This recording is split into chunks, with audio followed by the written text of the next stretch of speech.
അറിയപ്പെട്ടിരുന്നു. 18-ാം ശതകത്തിൽ മൈസൂർ ഭരിച്ചിരുന്ന ഒരു ഭരണാധികാരിയാണ് ടിപ്പു സുൽത്താൻ എന്നറിയപ്പെടുന്ന ഫതഹ് അലി ഖാൻ ടിപ്പു. ഹൈദരലിയുടെയും ഫഖറുന്നീസയുടെയും ആദ്യത്തെ പുത്രൻ. ഹൈദരലിയുടെ മരണശേഷം അഥവാ 1782 മുതൽ ടിപ്പുവിൻ്റെ മരണം വരെ 1799 വരെ മൈസൂരിനെ ടിപ്പു സുൽത്താൻ ഭരിച്ചു. ടിപ്പു ഒരു സമർത്ഥനായ ഭരണാധികാരിയും പണ്ഡിതനുമായിരുന്നു. ഒട്ടനവധി ഭരണ പരിഷ്കാരങ്ങൾക്ക് ടിപ്പു സുൽത്താൻ തുടക്കം കുറിച്ചു. പുതിയ ഒരു നാണയ സംവിധാനം, ഭൂനികുതി വ്യവസ്ഥ എന്നിവ നടപ്പിലാക്കി. മൈസൂർ പട്ടുതുണി വ്യവസായം പുനരുജ്ജീവിപ്പിക്കാനായി ധാരാളം ശ്രമങ്ങൾ നടത്തുകയുണ്ടായി.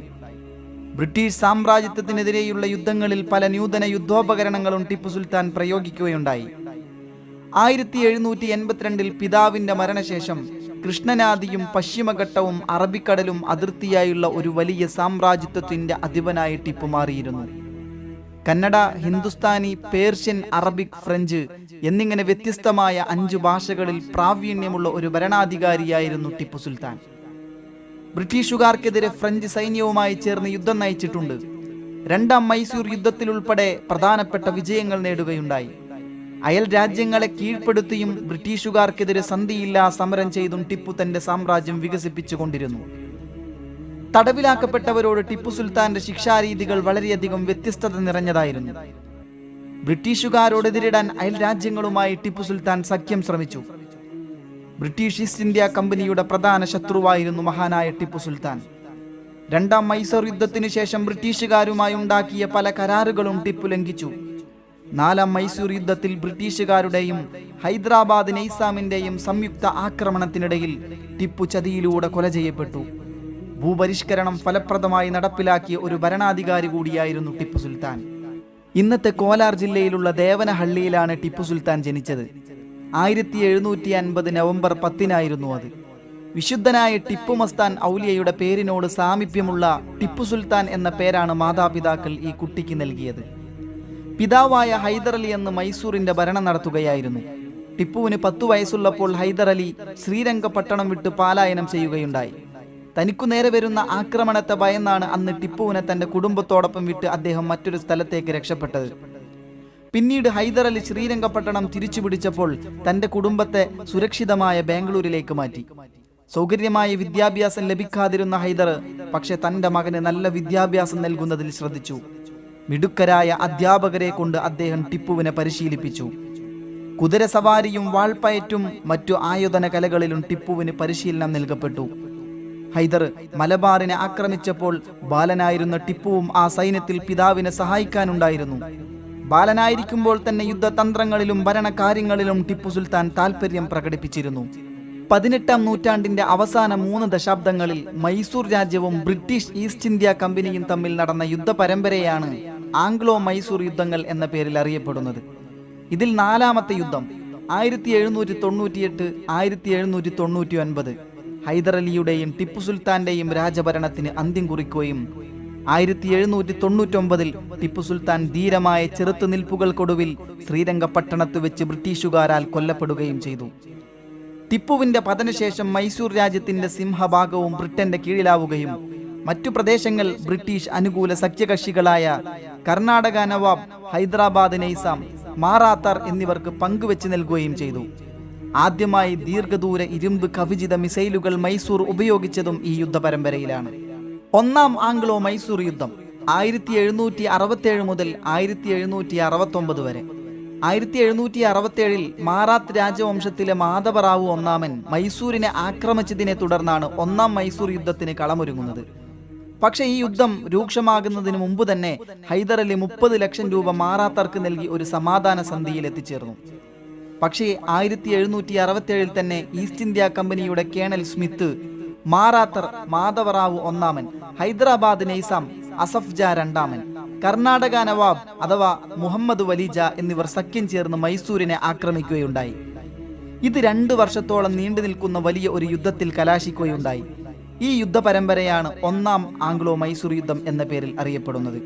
1-ാം ആംഗ്ലോ മൈസൂർ യുദ്ധത്തിൽ ഹൈദരലിയും ടിപ്പുവും മറാഠരും, ഹൈദരാബാദ് നൈസാം, കർണാടക നവാബ്, മുഹമ്മദ് അലി ഖാൻ വലിജ, ബ്രിട്ടീഷുകാർ എന്നിവരുടെ സഖ്യസേനയ്ക്കുമേൽ കനത്ത പരാജയങ്ങൾ ഏൽപ്പിച്ചു. ഈ യുദ്ധത്തിന്റെ ഫലമായി മൈസൂർ രാജ്യം വടക്കോട്ട് വലിയ ഭൂവിഭാഗങ്ങൾ പിടിച്ചടക്കി. കർണാടക നവാബ് മുഹമ്മദ് അലി ജാക്ക് കനത്ത നാശനഷ്ടങ്ങൾ നേരിടേണ്ടി വന്നു. യുദ്ധത്തിന്റെ ഒരു ഘട്ടത്തിൽ ഹൈദരാബാദ് നൈസാമുമായി ഹൈദർ അലിയുടെ 18 വയസ്സുകാരൻ പുത്രൻ ടിപ്പു സുൽത്താൻ നടത്തിയ ചർച്ചകളുടെ ഫലമായി മൈസൂരും ഹൈദരാബാദും വൈര്യം മറന്ന് ഒരുമിച്ചെങ്കിലും 1768 നൈസാം കൂറുമാറിയതോടെ ബ്രിട്ടനോടൊപ്പം ചേർന്നു. ചെങ്ങനം, തിരുവണ്ണമല, ആമ്പൂർ, ഒസുക്കോട്ട എന്നിവിടങ്ങളിലെ രൂക്ഷമായ പോരാട്ടങ്ങൾക്കൊടുവിൽ അന്തിമ വിജയം മൈസൂരിന്റെ ഭാഗത്തായിരുന്നു. 1769 ഈസ്റ്റ് ഇന്ത്യ കമ്പനിയും ഹൈദർ അലിയും ഒപ്പുവെച്ച മദ്രാസ് സന്ധിയെ തുടർന്ന് യുദ്ധവിരാമമായി. യുവാവായപ്പോൾ തന്നെ ടിപ്പു യുദ്ധങ്ങളിൽ പിതാവിനെ സഹായിച്ചു തുടങ്ങിയിരുന്നു. ടിപ്പുവിന് 15 വയസ്സുള്ളപ്പോൾ ആദ്യത്തെ ആംഗ്ലോ മൈസൂർ യുദ്ധം പൊട്ടിപ്പുറപ്പെട്ടു. ഇതിൽ ടിപ്പു തന്റെ പിതാവിനോടൊപ്പം ഇംഗ്ലീഷുകാർക്കെതിരായി യുദ്ധം ചെയ്യുകയുണ്ടായി. 1767 കർണാടകത്തിലേക്ക് പടയോട്ടം നയിച്ചതിൽ കാലാൾ പടയുടെ ഒരു വൻ വിഭാഗത്തിന്റെ നേതൃത്വം ടിപ്പുവിനായിരുന്നു. ഹൈദർ അലി ബ്രിട്ടീഷുകാരെ ഒറ്റപ്പെടുത്തി നൈസാമുമായി സഖ്യമുണ്ടാക്കി. നൈസാമിനുള്ള സമ്മാനങ്ങളുമായി ഹൈദർ അയച്ചത് ടിപ്പു സുൽത്താനെയായിരുന്നു. ഒരു രാജകുമാരനെ പോലെ തന്നെയാണ് നൈസാം ടിപ്പുവിനെ തന്റെ കൊട്ടാരത്തിൽ സ്വീകരിച്ചത്. ശ്രീരംഗപട്ടണത്തിലേക്കുള്ള മടക്കയാത്രയിൽ തന്റെ സൈന്യത്തോട് മദിരാശിയിലേക്ക് തിരിക്കാൻ ടിപ്പു ആവശ്യപ്പെട്ടെങ്കിലും ബ്രിട്ടീഷുകാരുമായുള്ള യുദ്ധത്തിൽ തോൽവി മുന്നിൽ കണ്ട പിതാവിനെ സഹായിക്കാൻ ടിപ്പുവിന് ഉടൻ മടങ്ങേണ്ടി വന്നു. 1767 മംഗലാപുരത്ത് ബ്രിട്ടീഷുകാർക്ക് സഹായങ്ങൾ ചെയ്തു കൊടുത്തിരുന്ന ലുത്തിഫ് അലി ബൈഗായിരുന്നു ടിപ്പുവിന്റെ അടുത്ത ലക്ഷ്യം. 3000 കാലാൾ പടയും 1000 അശ്വാരൂഢരുമായി ടിപ്പു മംഗലാപുരത്തേക്ക് തിരിച്ചു. ടിപ്പുവിന് മംഗലാപുരം ബസാർ പിടിച്ചെടുക്കാൻ കഴിഞ്ഞുവെങ്കിലും കോട്ട കീഴടക്കാൻ സാധിച്ചില്ല. ഏറെ വൈകാതെ തന്നെ ഹൈദറും ഈ സൈന്യത്തോടുകൂടി ചേരുമെന്ന വാർത്ത ബ്രിട്ടീഷുകാരെ ഭയത്തിലാഴ്ത്തി. അവർ മംഗലാപുരം കോട്ട വിട്ട് രക്ഷപ്പെടാനായി തയ്യാറെടുത്തു. ബ്രിട്ടീഷ് സൈന്യത്തിന്റെ ആയുധ സാമഗ്രികൾ വരെ അവർക്ക് കൈയൊഴിയേണ്ടി വന്നു.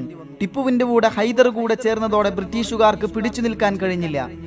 1769 മാർച്ച് വരെ നീണ്ടുനിന്ന യുദ്ധത്തിൽ ഹൈദർ അലി വിജയിക്കുകയും ബ്രിട്ടീഷുകാരുമായി ഉടമ്പടിയുണ്ടാക്കുകയും ചെയ്തു. അയൺ റോക്കറ്റും രണ്ടാം ആംഗ്ലോ മൈസൂർ യുദ്ധവും 1780 മുതൽ 1784 വരെ.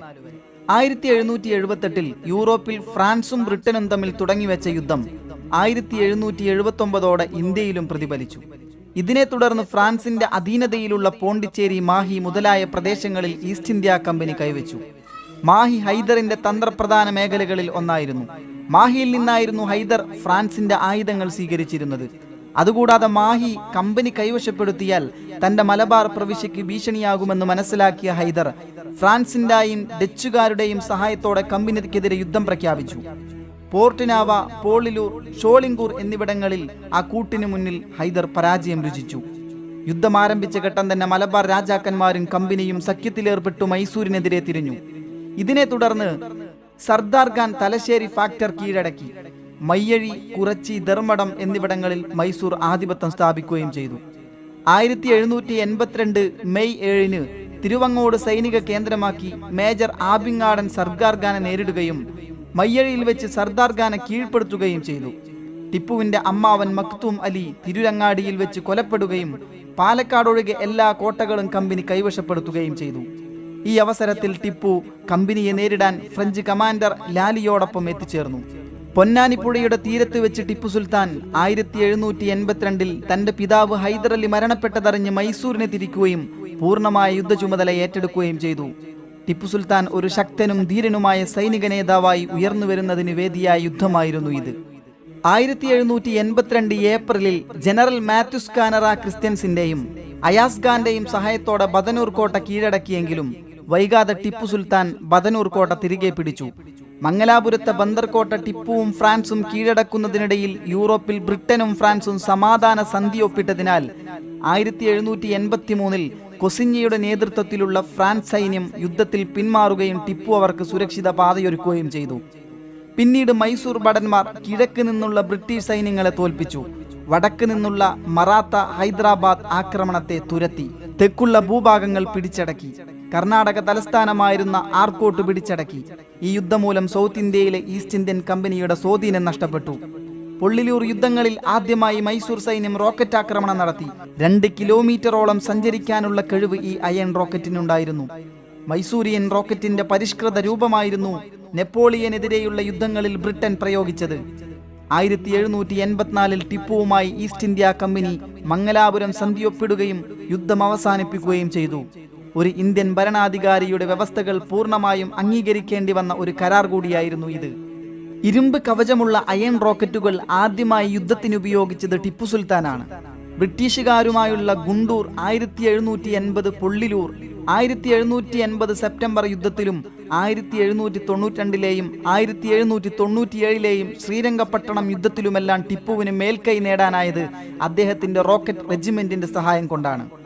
മുൻ ഇന്ത്യൻ രാഷ്ട്രപതി APJ അബ്ദുൽ കലാം ബ്രിട്ടനിലെ വൂൾവിച്ച് റോഡുണ്ട മ്യൂസിയത്തിൽ ടിപ്പുവിന്റെ റോക്കറ്റ് കണ്ടതായി രേഖപ്പെടുത്തിയിരുന്നു. പാകിസ്ഥാൻ അവരുടെ 4000 കിലോമീറ്റർ റേഞ്ചുള്ള ബാലിസ്റ്റിക് മിസൈലിന് ടിപ്പു എന്നാണ് പേരിട്ടത്. 1789 മുതൽ 1792 വരെ മൂന്നാം ആംഗ്ലോ മൈസൂർ യുദ്ധവും ശ്രീരംഗപട്ടണ സന്ധിയുമുണ്ടായി. മൈസൂരിന്റെ സാമന്തനായിരുന്ന കൊച്ചിയുടെ കീഴിലുണ്ടായിരുന്ന ഡച്ച് കോട്ടയായ കൊടുങ്ങല്ലൂർ, പള്ളിപ്പുറം എന്നീ 2 കോട്ടകൾ വിലക്കെടുക്കുവാൻ തിരുവിതാംകൂർ ആലോചന തുടങ്ങി. മൈസൂരിനും ഈ കോട്ടകളിൽ ഒരു കണ്ണുണ്ടായിരുന്നു. ഈ അവസരത്തിൽ മൈസൂരിന് ചേറ്റുവ ഗവർണർ വഴി ഡച്ച് പാളയത്തിലെ അധികാരി ആൻഗിൾ ബ്ലീക്കിന് ഒരു സന്ദേശം ലഭിക്കുകയുണ്ടായി. ടിപ്പു ഡച്ച് കേന്ദ്രം ആക്രമിക്കാനുള്ള തയ്യാറെടുപ്പിലാണെന്ന്. ഇതറിഞ്ഞ ബ്ലീക്ക് 1789 ജൂലൈയിൽ തിരുവിതാംകൂറിന് ഈ കോട്ട വിറ്റ് ഒഴിവാക്കി. കൊച്ചിയുമായുള്ള ഡച്ച് കരാറനുസരിച്ച് ഈ കോട്ടകളുടെ കൈമാറ്റവും മറ്റും കൊച്ചി രാജാവിന്റെ അനുവാദത്തോടു കൂടിയേ നടത്താവൂ എന്നതായിരുന്നു ഈ കോട്ടകൾ ഇംഗ്ലീഷ് അനുകൂല സഖ്യകക്ഷികൾ സ്വന്തമാക്കിയത്. ടിപ്പുവിന്റെ മലബാർ പ്രദേശത്ത് ഭീഷണിയാകുമെന്ന് മനസ്സിലാക്കിയ ടിപ്പു തിരുവിതാംകൂറിന് തിരിച്ചു. ഇതറിഞ്ഞ തിരുവിതാംകൂർ രാജാവ് കമ്പനിയുടെ സഹായം തേടി. Madras governor Holland, general Cornwallis തുടങ്ങിയവർ തിരുവിതാംകൂറിനോട് കരാർ മരവിപ്പിച്ചു പഴയ സ്ഥിതിയിൽ തുടരാൻ ആവശ്യപ്പെടുകയും ചെയ്തു. ഈ അവസരത്തിൽ കൊടുങ്ങല്ലൂർ, പള്ളിപ്പുറം എന്നീ കോട്ടകൾ പിടിച്ചടക്കുകയും ചെയ്തു. ഈ കാലയളവിൽ ബ്രിട്ടന് അമേരിക്കൻ കോളനികൾ നഷ്ടമാവുകയും ഇന്ത്യയെ കോളനിവൽക്കരിക്കുക എന്ന ഒരു നയം അവരിൽ ഉടലെടുക്കുകയും ചെയ്തു. ഇതിനെ തുടർന്ന് മംഗലാപുരം സന്ധിയിലെ വ്യവസ്ഥകൾ കാറ്റിൽ പറത്തി ഇന്ത്യൻ മണ്ണിലെ ഏക എതിരാളിയായ ടിപ്പുവിന് തിരുവിതാംകൂർ ആക്രമണം എന്ന പേരിൽ ഹൈദരാബാദ്, മാറാത്തർ എന്നിവരുടെ സഹായത്തോടെ കോൺവാലിസ് 4 ഭാഗത്തു നിന്നും ആക്രമിച്ചു. മലബാറിലെ നാട്ടുരാജാക്കന്മാർ ഒന്നിച്ചു മൈസൂരിനെ തെക്കുനിന്നും ആക്രമിച്ചു. മാറാട്ടർ വടക്കു നിന്നും പടിഞ്ഞാറു നിന്നും ആക്രമിച്ചു. ബ്രിട്ടീഷുകാരൻ നൈസാമും കിഴക്കുനിന്നും ആക്രമിച്ചു. കോൺവാലിസ് ബാംഗ്ലൂർ പിടിച്ചടക്കുകയും ജനറൽ മാട്ടോസ് കരൂർ കോട്ടയും മേജർ ആബർ ക്രോംബി മലബാർ പിടിച്ചടക്കുകയും മാറാട്ടർ ഷിമോഗ പിടിച്ചടക്കുകയും ചെയ്തു. ടിപ്പുവിന്റെ പകുതിയിലേറെ പ്രദേശങ്ങൾ ശത്രുക്കൾ കീഴടക്കുകയും ചെയ്തു. ആദ്യം പരാജയങ്ങൾ ഏറ്റുവാങ്ങിയെങ്കിലും മൈസൂർ രാജ്യം ഈ ആക്രമണങ്ങളെ തുരത്തി. ടിപ്പുവിന്റെ പുത്രൻ ഹൈദർ സാഹിബ് നൈസാമിൽ നിന്ന് ഗുറങ്ങൊണ്ട മോചിപ്പിച്ചു. 1792 മാർച്ച് 17 സുൽത്താനും ബ്രിട്ടനുമായി ശ്രീരംഗപട്ടണം സന്ധിയൊപ്പിടുകയും യുദ്ധം അവസാനിപ്പിക്കുകയും ചെയ്തു. സന്ധിയെ തുടർന്ന് മലബാർ ഉൾപ്പെടെ വളരെയേറെ പ്രദേശങ്ങൾ സുൽത്താന് നഷ്ടമാവുകയും ബ്രിട്ടീഷ് തടവുകാരെ മോചിപ്പിക്കുകയും ചെയ്തു. സന്ധിയിൽ ആവശ്യപ്പെട്ട 330 ലക്ഷം രൂപ അടച്ചു തീർക്കുന്നതുവരെ ടിപ്പുവിന്റെ പുത്രന്മാരായ അബ്ദുൽ ഖാലിഖ്, ഒഴൈസുദ്ദീൻ എന്നിവരെ ജാമ്യക്കാരായി കമ്പനിക്ക് വിട്ടു നൽകുകയും ചെയ്തു. 4ാം ആംഗ്ലോ മൈസൂർ യുദ്ധം 1798 മുതൽ 1799 വരെ നീണ്ടുനിന്നു. മൈസൂർ സാമ്രാജ്യത്തിന്റെ പതനത്തിനുള്ള സാക്ഷ്യം വഹിച്ച യുദ്ധമായിരുന്നു ഇത്. യുദ്ധത്തിന് കാരണമായ സംഭവം ബ്രിട്ടനെതിരെ നെപ്പോളിയൻ ബോണപ്പാർട്ടുമായി സഖ്യം രൂപീകരിച്ചതായിരുന്നു. മൈസൂർ വീണ്ടും 4 വശത്തു നിന്നും വെല്ലസിയുടെ നേതൃത്വത്തിൽ ആക്രമിക്കപ്പെട്ടു. മൈസൂരിന് ഫ്രാൻസിന്റെ സഹായം ലഭിച്ചിരുന്നു. ടിപ്പുവിന്റെ സൈന്യത്തിന്റെ 4 ഇരട്ടി സൈനികർ എതിർചേരിയിലുണ്ടായിരുന്നു. ടിപ്പുവിന് 35,000 ഭടന്മാരുണ്ടായിരുന്നപ്പോൾ ബ്രിട്ടീഷുകാർക്ക് മാത്രം 60,000 ഭടന്മാരുണ്ടായിരുന്നു. ഹൈദരാബാദ് നിസാമും മറാഠരും വടക്ക് നിന്നും ടിപ്പുവിനെ ആക്രമിച്ചു. ടിപ്പു പരാജയം മുമ്പിൽ കണ്ടിട്ടും അവസാനം വരെ പോരാടാൻ തീരുമാനിച്ചു. സഖ്യകക്ഷികളുടെ 1,50,000 ഭടന്മാർക്ക് ആഴ്ചകളോളം പോരാടിയിട്ടും ടിപ്പുവിന്റെ സൈന്യത്തെ പരാജയപ്പെടുത്താനായില്ല.